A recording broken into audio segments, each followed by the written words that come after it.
Radio, la France dans tous ses états. Le 8 septembre dernier, le mouvement de développement des villes, sous-préfectures et de centralité publiait une tribune dans le magazine Marianne pour exiger du prochain gouvernement davantage de préoccupations vis-à-vis de la France périphérique. Entre-temps, François Bayrou démissionne, Sébastien Lecornu est nommé, il démissionne à son tour et vous connaissez la suite.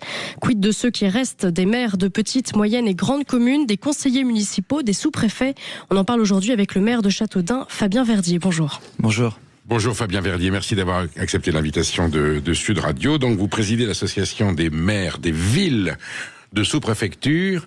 D'abord, pourquoi avoir choisi cet échelon? Il y a des maires ruraux, il y a des maires de grandes villes. D'abord, il y a une association des maires de France.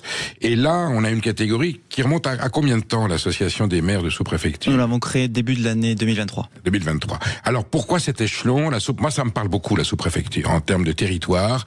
Et quand on cite les noms des sous-préfectures, ce sont des noms qui parlent. Que ce soit Pontivy, que ce soit Saint-Gaudens, que ce soit Castres. Vous voyez, tout le monde dit « Ah, mais je connais une sous-préfecture ». Quel est cet échelon territorial qui justifie qu'elle se constitue en association? Parce que nos villes sont belles, Saumur, Autun, Châteaudun, parce qu'elles ont beaucoup souffert ces 20-30 dernières années, par une quinzaine de facteurs différents. Les grandes régions, la fin des maternités malheureusement pour beaucoup d'entre elles, Figeac, où était né Champollion, ville sous-préfecture Figeac, la désindustrialisation, la mondialisation, le pouvoir donné aux directeurs régionaux, affaires culturelles, le DRAC, directeur régional de l'environnement, directeur régional de la santé, l'ARS, agence régionale de santé. Et ces villes sous-préfectures ont beaucoup souffert parce qu'elles ont perdu les 80 à l'heure. Et c'est cette maille-là, il y en a 235 en France, en comptant les Outre-mer, Saint-Pierre en Martinique, dans tout notre bassin de vie. Et je vous le disais hors antenne, Napoléon avait créé les préfets, les sous-préfets en parlant de masse de granit sur le sol de France, en 1800-1802, au début du 19e siècle. Et l'idée de notre association, c'est retrouver ces masses de granit sur cette colonne vertébrale de la République que sont Jonzac, que sont Villefranche-de-Rouergue, que sont Romorantin, que sont Châteaudun, que sont La Flèche. C'est un maillage territorial qui parle à nos concitoyens.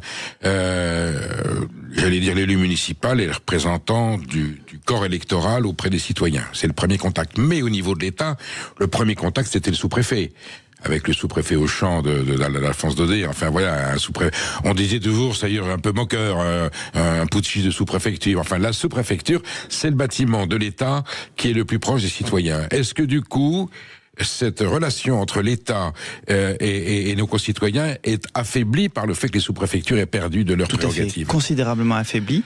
La dernière grande réforme, c'est Raymond Poincaré en 1926 qui avait enlevé des sous-préfectures. Nous, on propose de recoudre le pays, la République, la 5e République, à partir de ce maillage ville, sous-préfecture, sous-préfecture, jambe droite, jambe gauche.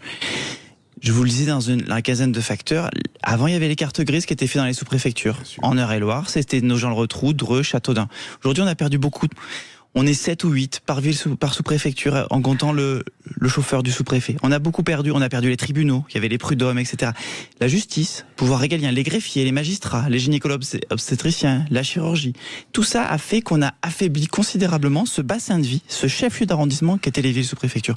Et nous, on propose d'aller vers cette reconnaissance des villes sous-préfectures pour, encore une fois, recoudre la République. Ça a été perdu au profit de qui? Est-ce que la préfecture a récupéré ce tissu, ce mélange, ou pas forcément? Pas tant que ça, parce que quand la ville-préfecture, Châteauroux-Bourges a perdu en base 1, nous on a perdu en base 15 ou 20. Non, c'est les préfectures de région qui ont gagné. L'État régional, Strasbourg, Lille, Nantes, pour citer quelques exemples, et les régions, les grandes régions, la loi NOTRe de 2015 qui a donné du pouvoir aux grandes régions.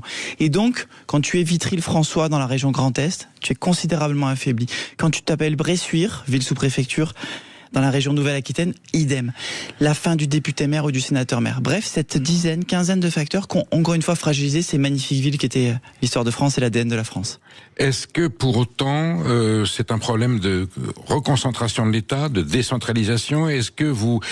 J'allais dire c'est une forme de jacquerie que les sous-préfectures protestent. Il y a d'autres associations de maires. Celle-là situe bien l'échelon territorial qui parle aux Français.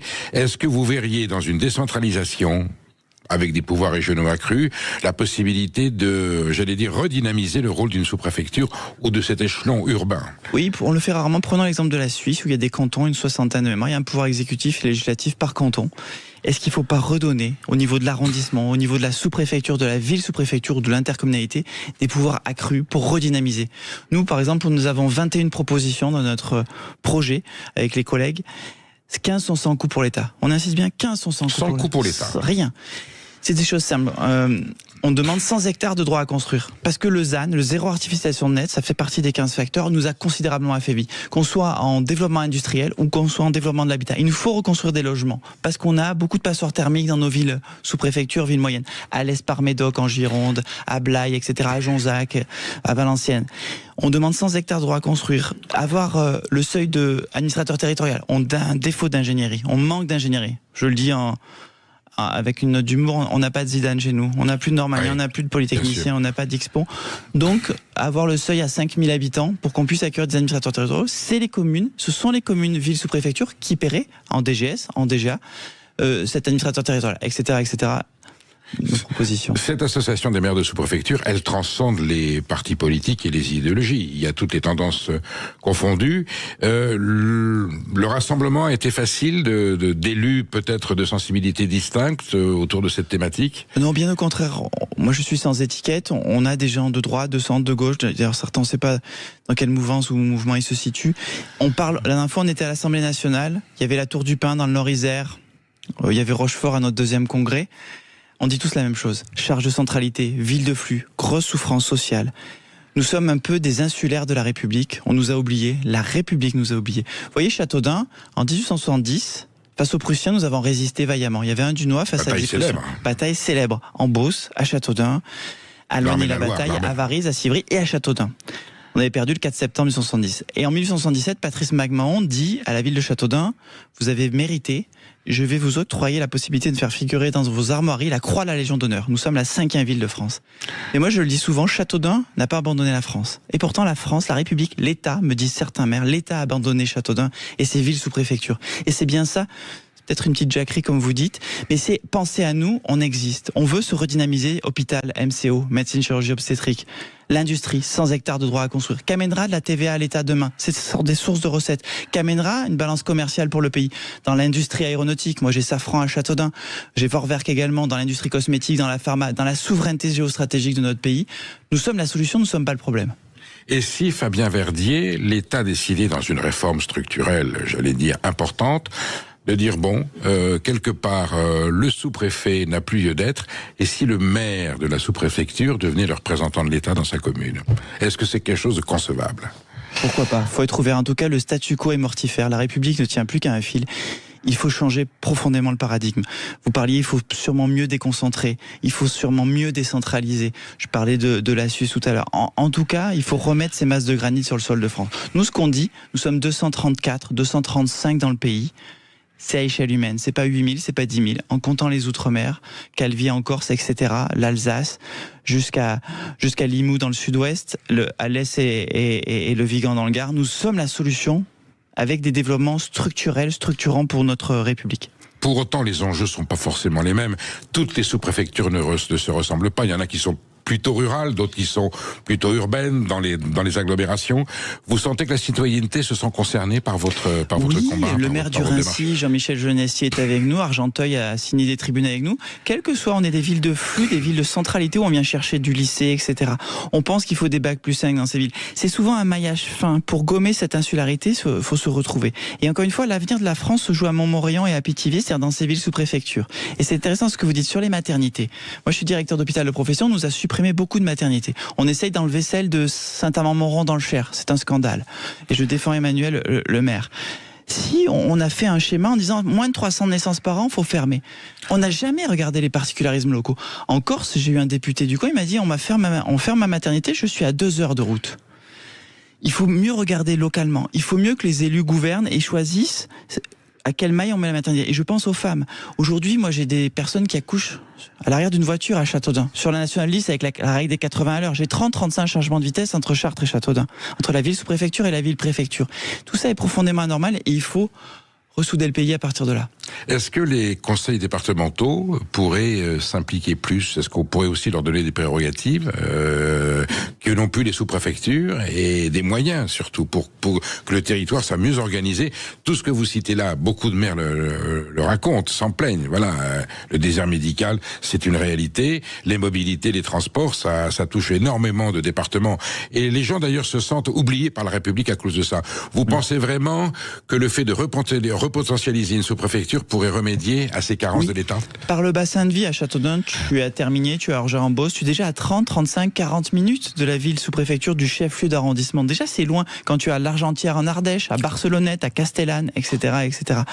Et donc, oui, ça va repotentialiser, c'est un axe fort. Ville sous-préfecture et sous-préfecture. Les départements peuvent avoir un rôle à jouer, vous avez raison. On a trop éloigné. Qu'est-ce que nous disaient les Gilets jaunes dans les cahiers de doléances? Proximité, proximité, proximité. Et on éloigne. On met le directeur régional des affaires culturelles à Strasbourg, très loin de tout le monde, ou à Bordeaux. On met le DGDRS tout puissant, alors qu'il n'a aucune légitimité démocratique. C'est dû à quoi? Économie budgétaire ou ce sont des énarques qui ne connaissent pas le terrain, non, qui doivent être plus efficaces? La technocratisation de la République. Bien sûr. On a enlevé le pouvoir des élus. Oui. Pour moi, le maire devrait être le directeur de l'hôpital, parce que la santé est la première préoccupation des citoyens. Oui, bien sûr. C'est le peuple derrière qui serait finalement en responsabilité de son hôpital et pas un technocrate. Et deuxièmement, la sécession des élites. Qu'est-ce qui s'est passé en 30 ans? Je l'ai peut-être un peu moins dit aujourd'hui, c'est que dans la sphère publique ou privée, on est parti de Châteaudun, on est parti de Pithiviers, on est parti de Montmorillon et on a mis les cadres supérieurs à Orléans, à Nantes, à Toulouse, à Paris, dans les grandes métropoles. Il fallait faire ce chemin métropolitain pour être compétitif face à Shanghai, à l'Asie, à Chongqing, à toutes les villes. Oui, c'est pas la même échelle. Mais il faut que ces villes moyennes tiennent, sinon la République tient pas. Nous, on dit qu'il faut un plan puissant d'action pour ces villes sous-préfectures, comme on a lu la loi sur les métropoles en 2014 qui a consacré le fait métropolitain. Et en fait, en mettant des cadres supérieurs à distance, on a filialisé nos villes sous-préfectures. Un chiffre, en 2012, selon l'INSEE, 31% des habitants en Ile-de-France sont des emplois métropolitains supérieurs. 4 supérieurs, 31%, quasiment 1 sur 3. Dans des villes comme Châteaudun, on est plutôt à 12%. Facteur de 1 à 3. La sécession des élites fait qu'on ne connaît pas le club de judo de Châteaudun, le marché, l'Intermarché, et on n'accompagne pas son enfant le samedi matin. Et donc, t'as un séparatisme territorial, t'as une sécession territoriale dans notre République. Est-ce qu'il y a une incidence démographique? Est-ce que, de ce fait, vous avez des habitants qui s'en vont, des gens qui disent on va habiter ailleurs parce que on n'a pas le réseau social, parce qu'on n'a pas les infrastructures de l'État, on n'a pas le niveau scolaire que l'on veut, et du coup, il y a une migration des gens qui vont des sous-préfectures vers d'autres agglomérations? Oui, il y a une migration, il y a eu un exode rural des élites qui sont allés vers les métropoles sur 10-20 ans. Mais à rebours, t'as des gens un peu moins fortunés qui viennent chez nous. Et finalement, on a des classes moyennes inférieures, des classes populaires, des classes qui sont en souffrance. Le revenu médian à Céré, ville des sous-préfectures de Pyrénées-Orientales, c'est 12 000 euros par an par habitant. Donc, raison de plus pour avoir plus de prestations sociales et de sécurité. Plus à ceux qui ont moins, c'est ce qu'il faut donner. Et plus de bâtiments à construire. Le ZAN, le zéro artificialisation nette, ne tuera pas plutôt, mais tuerait Châteaudun.